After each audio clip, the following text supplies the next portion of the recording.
You're watching WSBT-22 News at 5. November is National Diabetes Awareness Month. It's a chronic disease that is among the 5th leading cause of death for people under the age of 75 in St. Joe County. And doctors say diabetes cases are up due to people not getting out and exercising as much during the pandemic.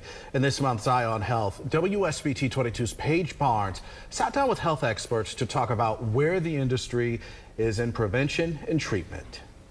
Medical technology has revolutionized the way people can manage their diabetes, but for many, it comes at a steep cost. That's why doctors are emphasizing prevention. What's the biggest misconception about diabetes, you'd say? I think when people hear about diabetes, they get really worried that what's coming next is poking their finger all the time and using insulin.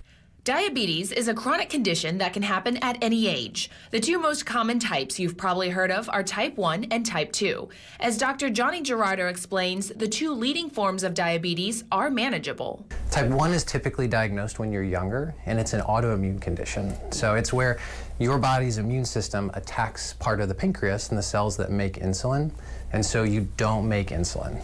Type 2 happens when your body can't process the sugar, known as glucose, in your bloodstream. It's a condition that he says develops over time. People can be genetically predisposed to getting it.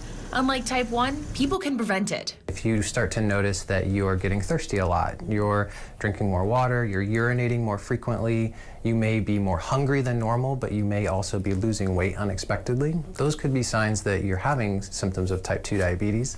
Those are also signs that indicate you have prediabetes. Dr. Gerardot says more often than not, though, it's discovered during a routine checkup. As soon as you know you have prediabetes, work aggressively on the lifestyle control and changing things like your diet, your exercise level, and try to reverse that. Registered dietitian with Beacon Health and Fitness, Erica Winandy, works with patients for just that, to aggressively help people change their lifestyle. The general public is pretty knowledgeable about carbohydrates and how they affect their body, but they're not necessarily sure about how to address it in their daily lives and how other factors like environment can play a role. She says managing blood sugar is different for each person. Winandy teaches a diabetes education program for the public. Together, the class looks at influences like meal timing, portion control, and sleep. That can be really overwhelming to think about. The world is abundant with carbohydrates of varying types. And so, to talk about how much of a cookie you should eat versus how much brown rice is very different from person to person. She says it's all about baby steps and coming up with changes that are sustainable.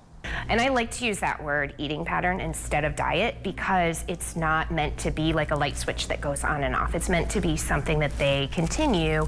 These are ways to manage the risks, like stroke, heart attack, and kidney disease that Dr. Gerardot says are associated with diabetes. There are new technologies, like a continuous glucose monitor, but oftentimes they're financially out of reach for patients. These medications can be extremely expensive, and it can be frustrating from a physician standpoint when you know that the tools exist to take care of people, but you may not have the ability to use them if they're not affordable. The Biden administration signed the Inflation Reduction Act this year to cap the monthly cost of insulin for seniors.